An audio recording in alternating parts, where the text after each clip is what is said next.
धाकड़ खबर, बेखौफ सुबह, बेबाक अंदाज। धाकड़ खबर के न्यूज़ रूम से मैं आपके साथ हूं अकरम रईस खान। सत्ता दल के साथ मिलकर यानी कि संस्कारी संगठन जो है बीजेपी, उसके सांसदों के साथ मिलकर राज्यसभा सभापति जगदीप धनखड़ ने भले ही आज खूब आरएसएस का गुणगान और उसके नेताओं का बखान करने का प्रयास किया हो, लेकिन फिर भी मल्लिकार्जुन खड़गे, जी हां, अकेले मल्लिकार्जुन खड़गे ने आरएसएस को पूरी तरह बेनकाब कर डाला है। ऐसा लग रहा है तमाम वीडियोज को देखने सुनने के बाद कि जैसे आरएसएस के चेहरे से नकाब उतार डाली है और ये लोग अब किसी को मुंह दिखाने लायक नहीं बचे हैं। यह अलग बात है कि इन तमाम बयानों को, इन तमाम बातचीत को राज्यसभा की कार्रवाई से निकाल दिया गया है, लेकिन आपको देखना सुनना चाहिए कि अकेले एक बुजुर्ग नेता होने के बाद भी हिंदी भाषी क्षेत्र से नहीं आते हैं मल्लिकार्जुन खड़गे, कांग्रेस के राष्ट्रीय अध्यक्ष हैं, बहुत सारी चीज़ों का उच्चारण, शब्दों का उच्चारण से ठीक से नहीं हो पाता है, लेकिन फिर भी उन्होंने किस तरह आरएसएस को बेनकाब किया है और कैसे तमाम सत्ता दल के नेताओं के साथ मिलकर जो राज्यसभा के सभापति हैं वो डिफेंड करने की कोशिश करते रहे, लेकिन फिर भी उनकी चल नहीं पाई है। इसके अलावा कि तमाम बातों को जो मल्लिकार्जुन खड़गे ने उठाई है उनको रिकॉर्ड से निकाल दिया जाए। तो मल्लिकार्जुन खड़गे ने जिक्र किया सैनिक स्कूल का और कहा कि आरएसएस को सैनिक स्कूल सौंपे जा रहे हैं। सुन लीजिए उस दौरान क्या हुआ।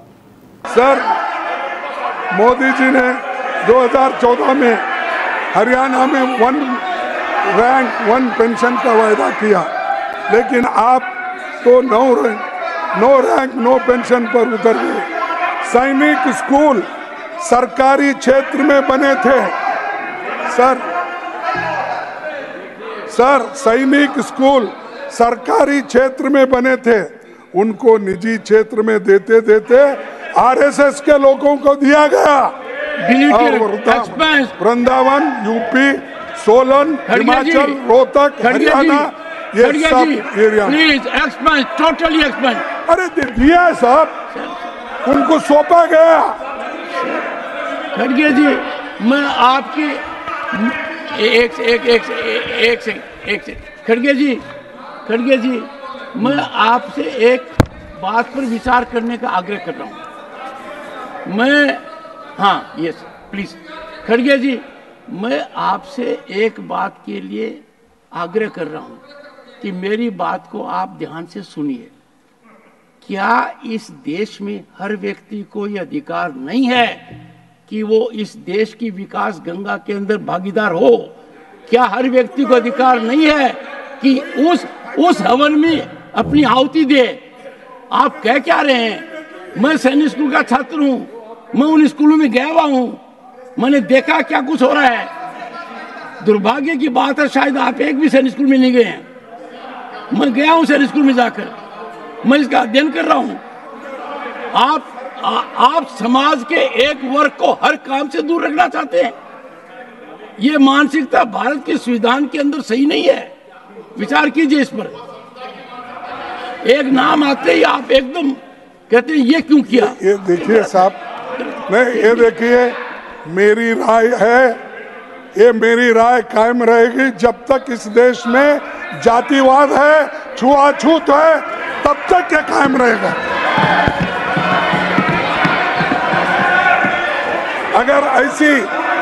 अगर ऐसी सब कुछ निजी क्षेत्र को सौंपते रहे तो गरीब, वंचित, दलित, आदिवासी, पिछड़े वर्गों से आने वाले बच्चे कहाँ पढ़ेंगे? फौज को फौज रहने दीजिए, फौज को फौज रहने दीजिए। राजनीति करने के लिए बहुत से विषय पड़े हैं इस देश में। सुन लिया, देख लिया आपने। विस्तार से तमाम चीजों पर गौर कीजिएगा। क्या बेहतरीन मुद्दा था और इस मुद्दे पे तो डिबेट हो जानी चाहिए थी, लेकिन डिबेट नहीं होने दी गई, बल्कि हंगामा खड़ा कर दिया गया। कैसे आरोप लगा सकते हो, कैसे सब कर सकते हो? विपक्ष के नेताओं ने मल्लिकार्जुन खड़गे का साथ देने की कोशिश की तो उनको धमकाया जा रहा है। वीडियो में आपको साफ नजर आ रहा होगा। इसी तरीके से उन्होंने यूनिवर्सिटीज का जिक्र किया, पेपर लीक का मामला उठाते हुए कहा कि असल में सब कुछ इसलिए हो रहा है क्योंकि तमाम जगह पर आरएसएस के बंदे घुसा दिए गए हैं। अब वो भी सुन लीजिए। इस जो 10 साल में आपने शिक्षण प्रथा भी शुरू की है, आपने बोले तो सर आप मत समझिए, सरकार को बोल रहे सर, हमारी शिक्षा प्रणाली पर 10 सालों में बीजेपी आरएसएस के लोगों ने कब्जा कर लिया है। यूनिवर्सिटीज के vice chancellors, professors, NCERT, CBSE सब में आरएसएस का कब्जा है और अच्छे विचार वालों को वहां पर कोई जगह नहीं है।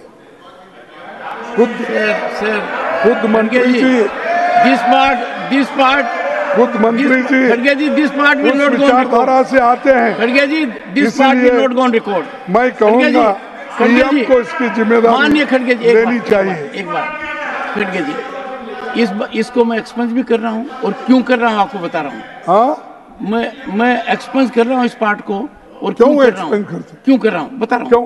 देखो साहब, नहीं मैं बता रहा हूँ। मैं आप अपॉइंटमेंट का लिस्ट लगाई। नहीं आप सेक्रेटरिएट में कितने भरे हैं? सुनिए, वीसी के कितने लोग हैं? किन जाति के लोग हैं? और प्रोफेसर किन जाति के हैं? एक बार सेंट्रल यूनिवर्सिटी में कितने हैं? एक बार आप लाओ लिस्ट। एक बार स्थान ग्रहण कीजिए। कोई गरीब है उसमें? स्थान कोई ग्रहण दलित कीजिए। है उसमें? स्थान ग्रहण कोई कीजिए। पिछड़ा है उसमें?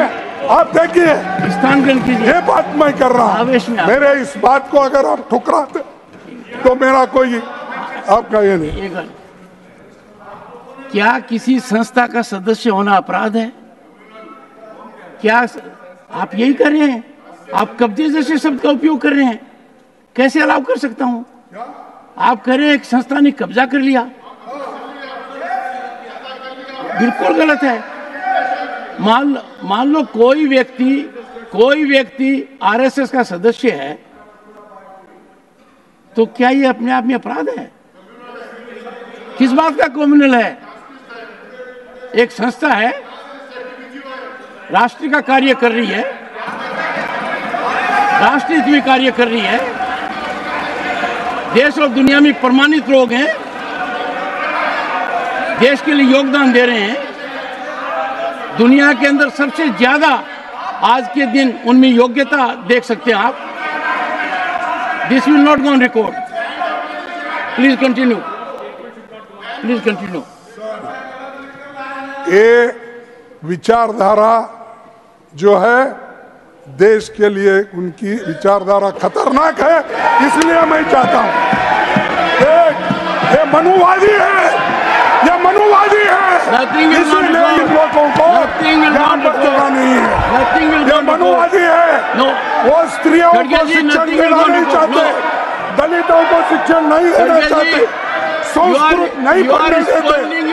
और ऐसे लोगों को अगर यहाँ पर जगह मिली, चुन के अगर आप डाले तो ये देश में एजुकेशन सिस्टम खत्म और संविधान का उद्देश्य भी आप खत्म।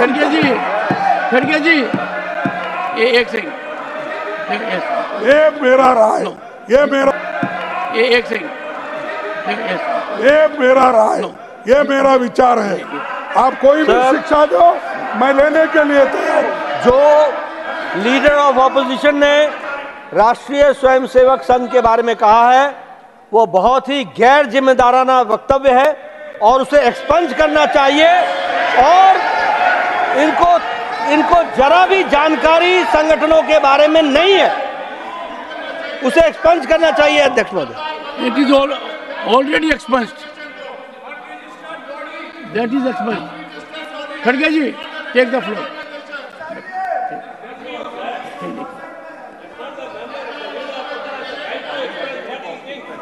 No, Mr. Tiruchi Shiva, right of expression does not extend to casting aspersions, to accusations, crossing all boundaries. There is an institution serving the nation. There is format. अरे सर सुनिए, आप बोलिए। नहीं, मेरे पास नहीं है।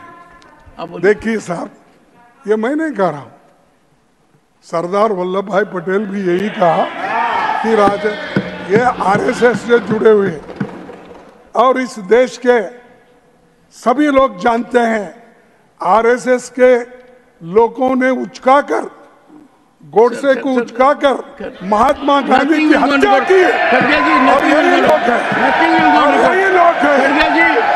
खड़गे जी, it will not go on record. You are not making your point.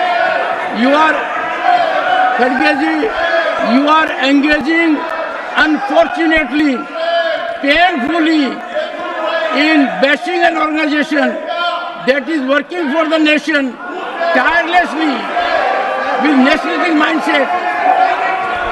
I would have expected a leader of your stature to say nothing but appreciate. As senior men, don't find yourself in chains. Where appreciation is needed, you must appreciate. Yes. Regret ये जो वक्तव्य इन्होंने दिया sir, ये निंदनीय है और ये तथ्यों से परे है और इसको एक्सपंज करना चाहिए। अरे आप 100 बार बोलो, आप 100 बार कहिए, मैं 100 बार नहीं कहूंगा कि आरएसएस देश को